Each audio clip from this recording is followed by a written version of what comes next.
there's so much source material that I didn't, as an actor, need to make up anything. The way he walks, the way he is on storyline. I went and watched every single storyline of Baraka, every single end of a fight with Baraka, the way he speaks, the way he walks, the way he carries himself. And so Mortal Kombat just passed $100 million in the box office. So congratulations to that and all the success of it. thank you, Joe.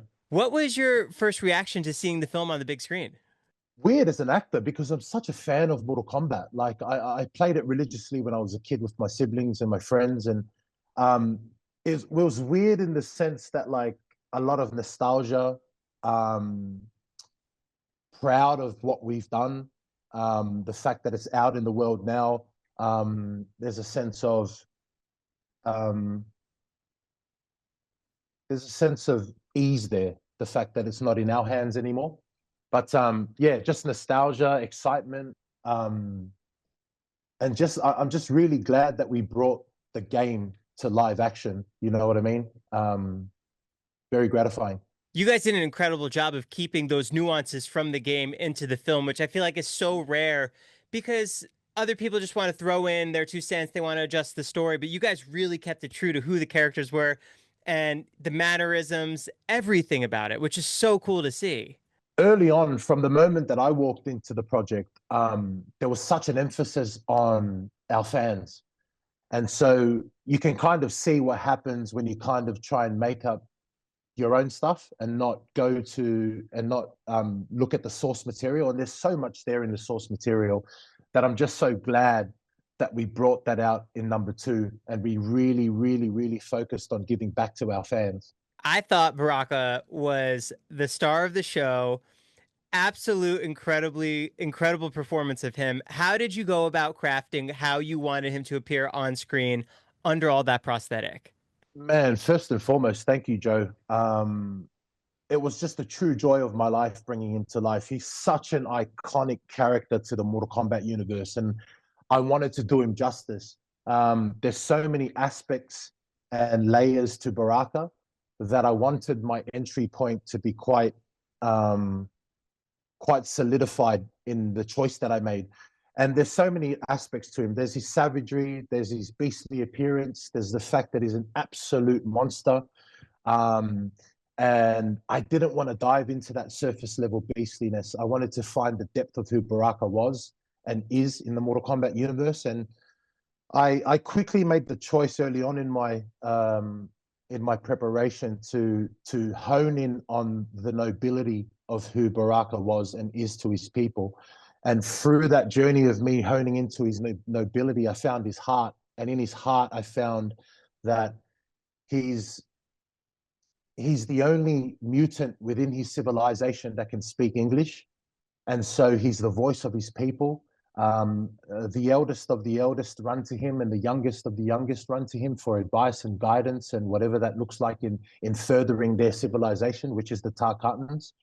And so for me, it was really trying to hone into the depth of what makes him him, and it's that heart. It's his heart, and it's his want for the furtherance of his civilization, and all the choices that he makes in the Mortal Kombat universe is not into being loyal to Shao Kahn or loyal to any leader that he's being loyal to in that moment, but his loyalty lies to the Tarkatans, and it lies to the furtherance of his civilization and keeping them alive in that world. You did such a good balance of, because he is this monster, but he has heart and he has morals and he stands his ground. Even just the way that he goes from wanting this war to befriending Johnny and like Yeah. falling in love with him in a sense of just who he is and wanting to pair up with him. Mortal Kombat's full of fatalities and the gore of it, but there's also friendship as well, and there's the friendship sense of the fatalities, friendships, babalities, and all that. And so I think what Baraka's job in Mortal Kombat is to it's his savagery so evident, right? But it's also it's through that savagery that you find what he's actually doing in the Mortal Kombat universe. And he's just venturing, he's trying to he's doing his best to keep his civilization alive. And so that comes with a lot of things. And I just don't feel like for Baraka, that is just him being aggressive. And I just wanted to give him, I wanted to give justice to him in terms of just like allowing the fans to see what he's about and what the depth of his heart is. It kept the excitement each time he came back on screen because like, what's going to happen next with him? What what was your reaction to seeing that makeup on him for the first time? We tested Baraka's makeup and prosthetics in pre-production, and I believe we tested it out firstly at 8 to 9 hours. It took for them to get the prosthetics on, and then slowly through the repetition of doing it, we got it down to about 5 during the shoot. So my mornings would start at 1 a.m. And then I'd be in the makeup chair for 5 hours, and then obviously costume, and then obviously filming. Um, but it was just such a joy, man. I'm a man who thoroughly enjoys his time in stillness, and so for me to sit down in a makeup chair for 5 hours was normal for me. It's something I truly enjoy. So yeah, it was, and also having the makeup on Baraka as an actor, having the full makeup and prosthetics allowed me to look in the mirror and know that I was Baraka, as opposed to just either wearing a motion suit or green screen suit. It was such a joy to look like Baraka and actually be him. For the amount of time that it takes to put the makeup on, I'm so curious how long it takes to remove it. Removing it was about an hour to two to probably an hour and a half. They have to be careful with everything too because they are reusing it, right? Well, no. Sometimes we would reuse it. So actually, no, we didn't reuse any of the stuff that I took off at the end of the day. There were new ones every single time. So Wow. yeah, I would take my makeup and prosthetics on, and by the next morning there would be a brand new set. Can you talk to me about the world of when you stepped on set, what it looked like, how much green screen, how much is real, like bones, how much is real? Oh, the Tarkatan village was all set design. It was so immersive. It was incredibly immersive as an actor to step into that world and know that you are inside of the Tarkatan village. Like it wasn't green screen, and that's when I mentioned before about makeup and prosthetics. Like the entire production team went above and beyond to create makeup and prosthetics, costume, set design, props. Everything was real. The entire Tarkatan village was real. It was a full set design, and it was just such an immersive experience. How many extras were on set with you? All your people. I'm gonna say at least 100 to 200. What's the visibility on that? Are you able to use like if you're hungry, are you able to eat through the mask or once it's on your Oh, no. So I fast a lot. I do a lot of intermittent fasting, and so I don't eat until nighttime. So it worked in well with me being on set filming because there was absolutely no way I was eating. I had to, when I was hungry and did feel like eating during the day, I would have a smoothie or some or like a juice or something. But when I did eat, the funny thing about when I did try and eat is that I would eat and there'd be like onion and shit stuck in between his prosthetics and my skin. And also when we were doing the massive fight scene, a lot of my perspiration just soaked inside of the prosthetics. But like with all that, it was never not met with swift action by my prosthetics and makeup team, costume. Like it was such a seamless and streamlined process. And we went through a whole strike in that period of time as well. And how we ventured through that and navigated that was such a beautiful experience in itself because the the the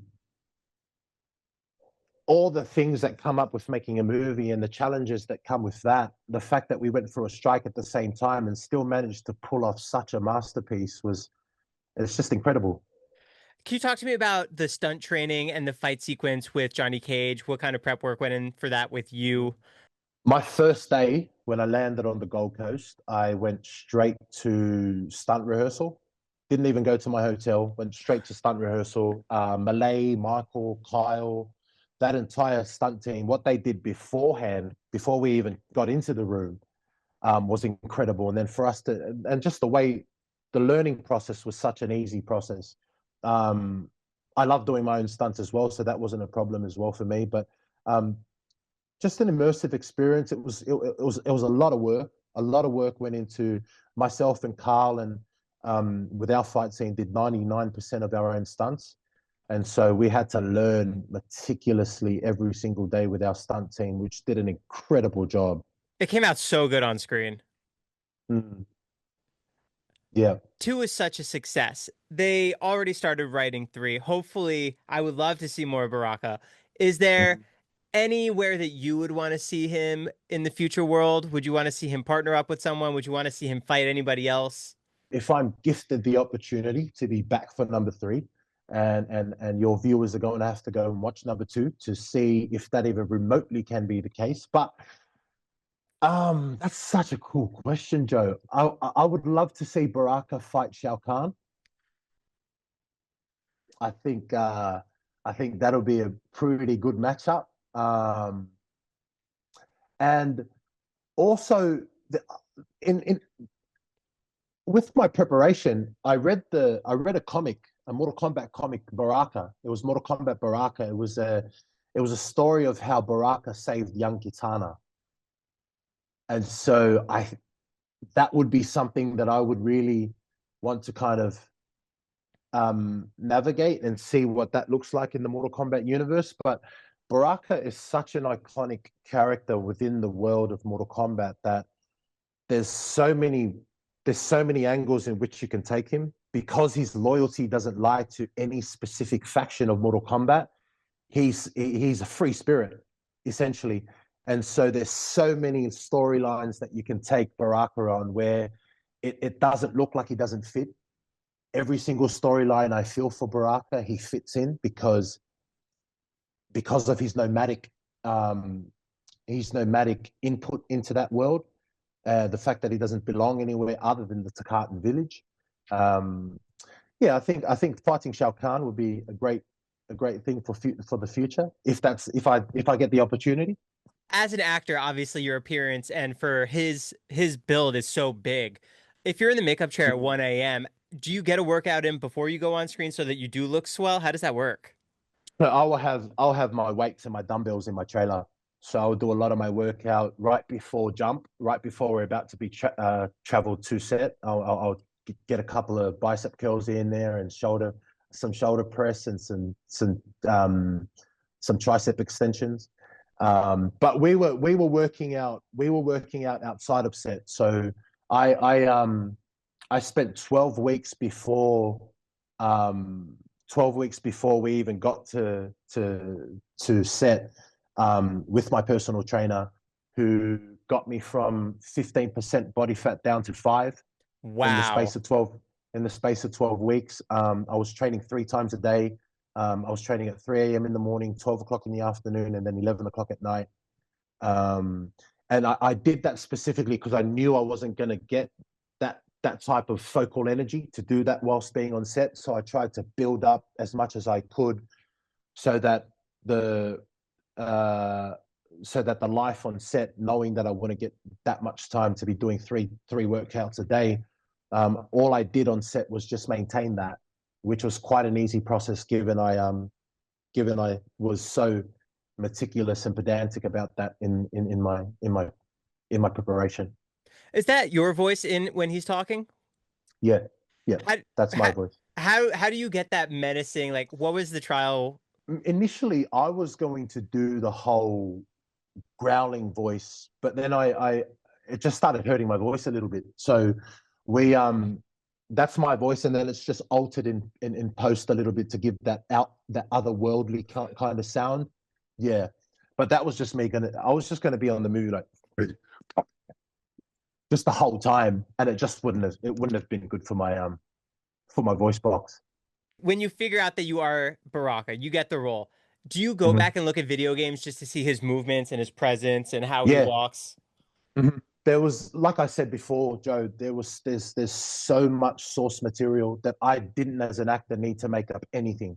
The way he walks, the way he is on storyline. I went and watched every single storyline of Baraka, every single end of a fight with Baraka, the way he speaks, the way he walks, the way he carries himself. And so, um, yeah, I spent a lot of time watching because it's so weird. Like when I landed the role, knowing that I was a full blown fan of Mortal Kombat, it's such a strange thing. Then going back to the games and not watching it from a little kid being excited because of the game, but watching it as an actor trying to analyze and get every little bit of what I can and look at every bit of the nooks and crannies to Baraka and what can fit and what can't fit. And am I going to come back for another movie? What can I hold back in number two? What do I give out in number two? Like there were so many things, so many beautiful venturings there for me, like as an actor. And Mortal Kombat was the second role. It was the second movie that I had done in my career, and so at that time, and so it, like it, I think the biggest challenge for me as an actor at that point in time for me was not being, yes, being a fan, but not being a fan. Like actually doing my job and analyzing the game and like I said before, just trying to give back to the fans as much as possible because we owe it to the Mortal Kombat fans to give them a movie that is so much like the game in so many beautiful ways. Like that Kung Lao and Liu Kang fight in the portal scene. When I watched that for the first time, it took me back to like 1998, year 2000, just Nintendo 64, playing my siblings on that portal stage, and to see that come out in live action, oh. It's really a movie for the fans, by the fans, which is so cool to see.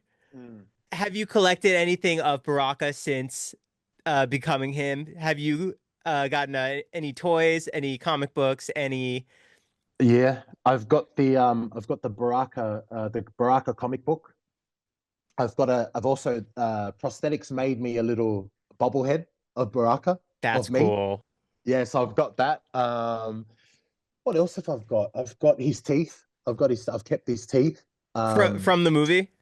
Yep, yep. And I didn't get to steal my talons, which I want to do. So hopefully, if I'm in number three, I get to steal them. That you'll get to take back.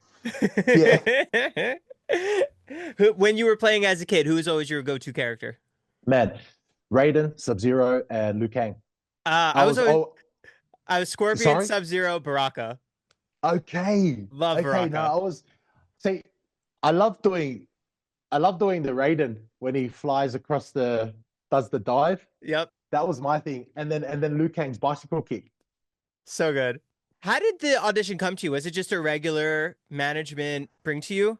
Oh, this yeah, just my agent Sophie brought it to me in 2023. And I guess this is an exclusive story because I haven't actually said this one, but I auditioned for Mortal Kombat when I auditioned at the studio, and this is such a funny story for myself anyway, but I auditioned at the studio. And when I auditioned at the studio, I watched it back and I was like, okay, that's good. I'm happy with that.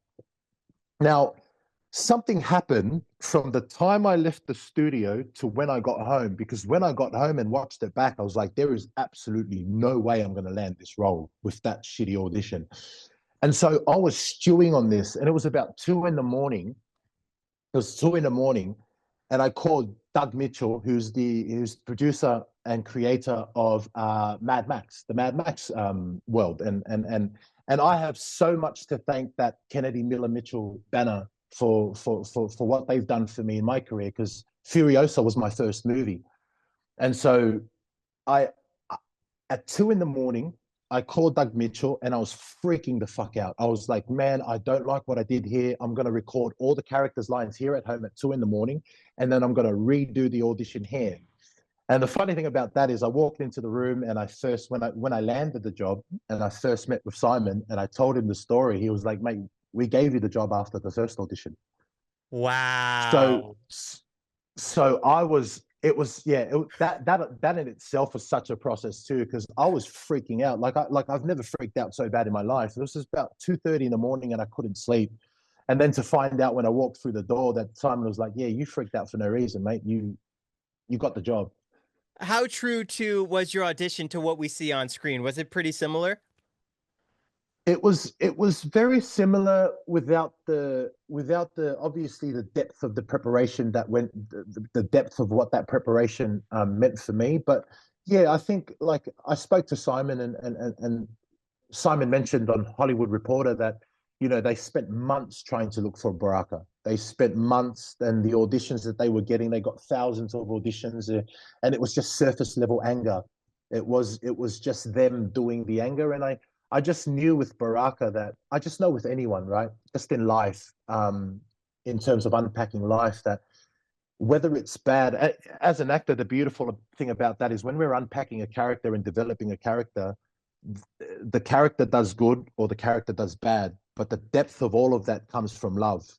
Do you know what I mean? And it comes from a depth of someone's heart. Now, um, I found with my audition that it gave that. It gave a sense of a depth to him that allowed me into that door to get the job. And then when I landed the job, that process, that 12-week process of developing Baraka was again, like I said before, just such a joy to bring into life. How did you go about doing an audition for a character that is so heavily in prosthetics? For me, it was contorting my face and really manipulating the muscles within my facial structure to give off an otherworldly. So and you've kind of got to go over the top. You've kind of have to be theatrical. It's such a weird, but you have to be theatrical with also adding a level of depth to and grounding to what you're doing. And so yeah, it was. You know what? If I actually thought about it that way during the audition, I probably would have freaked out. But for me, it was just I just knew that I could become anything. And as an actor, I truly believe that I can become anything, and that's required of me to become. And so all that's for me is my job as an actor is what of my normal life can I remove so that I'm not so pent up in front of the camera, and what can I remove from myself that can allow me to play in front of this camera. And so with that audition, I just play. I play. I read what I need to and gather the information that I can, and then I just play in front of the camera. And this time it worked. You know. Because that's what I love about it is that you did bring such a grounded performance to these characters that really could live in some almost animated world. But Yeah. I was talking to Ludi Lin about it of how many kicks can Liu Kang do before it starts to look not real. Stupid. Yeah. Yeah. Exactly. But you guys found the perfect sweet spot, and I really, really, really hope that third one comes out. Thank you, Joe. Yeah. Same. Same. Likewise. How did the audition for Mad Max come in, and where were you at that point? This was probably a year after I decided I wanted to become an actor. Um, and I auditioned for Mad Max in 2020, 2021. I auditioned for Mad Max.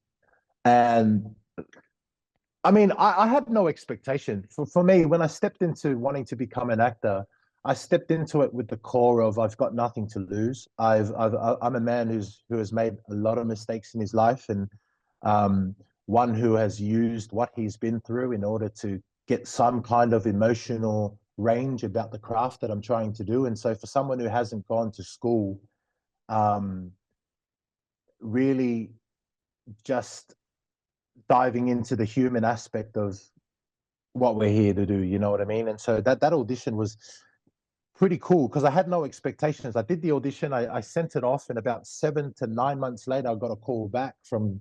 I was at George Miller FaceTimed me.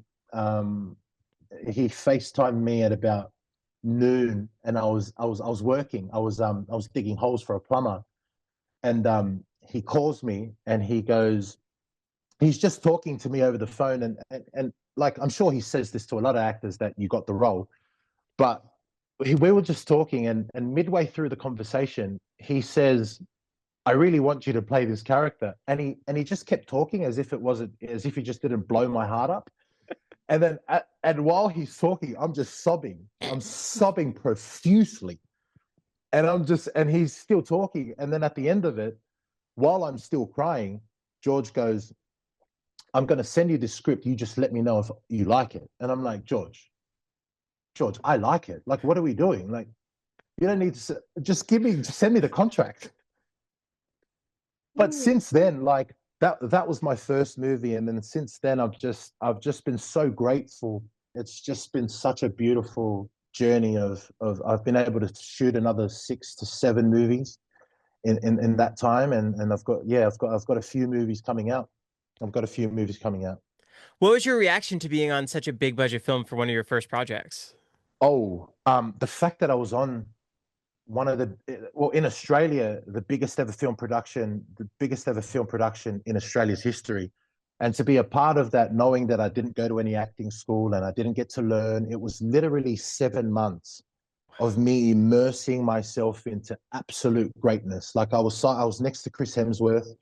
I was being directed by George Miller. I was talking to Doug Mitchell. I was watching Tom Burke, Anya Taylor-Joy, and it was such an immersive experience for me in terms of just knowing what this is about, like being on set, understanding like and for me, what that really gave me was a hindsight view on what it takes to make a movie. And as an actor, man, I'm so grateful to be a part of such just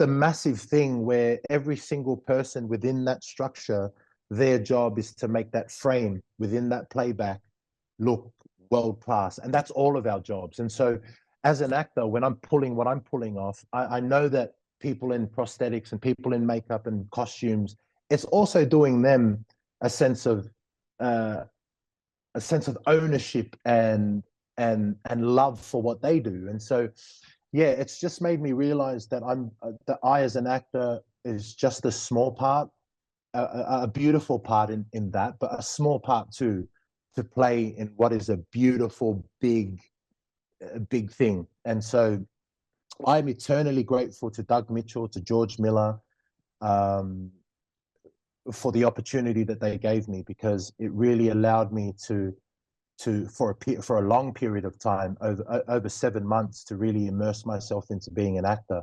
And before that, I spent 8 hours on a TV show. So it really put me in good stead for what was to come. And Mortal Kombat came straight after that. And so to see that alignment of why I did Mad Max, because I was good enough to get the job, but then also realizing that, I did 7 months of that because I never went to acting school, and to give me a sense of like, okay, I belong here. And so Mortal Kombat 2 was just a level up from that in terms of a personal standpoint for me as an actor, because it is the biggest role that I've taken on so far. I mean, had so much success in such a short amount of time. It's really incredible to see where you were to where you are now. So congrats on all of Thank you. that. Thank you. This has been awesome. Thanks so much for making the time with us. Thank you, Joe. It's a privilege and an honor to talk to you, man, and to be a part of this podcast. Next time you're in Los Angeles, if you want to come in person, I'd love to chat again. And Man, yeah, I'd love to, for sure. awesome. When's the next project's coming out? Do you know? Subversion, which is for Amazon with Chris Hemsworth, and that's coming out soon. I've got Rossum's Universal Robotics, which is directed by Alex Proyas, iRobot, the director of iRobot. And I play a robot in that. I play the robot Primus in that movie, and that's coming out soon. I've also got an indie movie called Paint, which is an independent Australian film, which is coming out soon. Does the movie with Hemsworth come again because you already did Mad Max with him? Yes, well, that's the beautiful thing about the connection that I've been able to build with Chris, is that we talk often, and he's someone who's always looked out for me in terms of whenever he's got anything and he sees me fitting in that movie, he'll send me it. And so yeah, my job is just to make sure that I'm not only doing this, I do this because I love it, but also giving back to the people that have given me an opportunity and taken a chance on me, and which is what the Mortal Kombat team have done with gifting me this opportunity. Is they've really taken a a chance on me, and I'm so grateful for that, and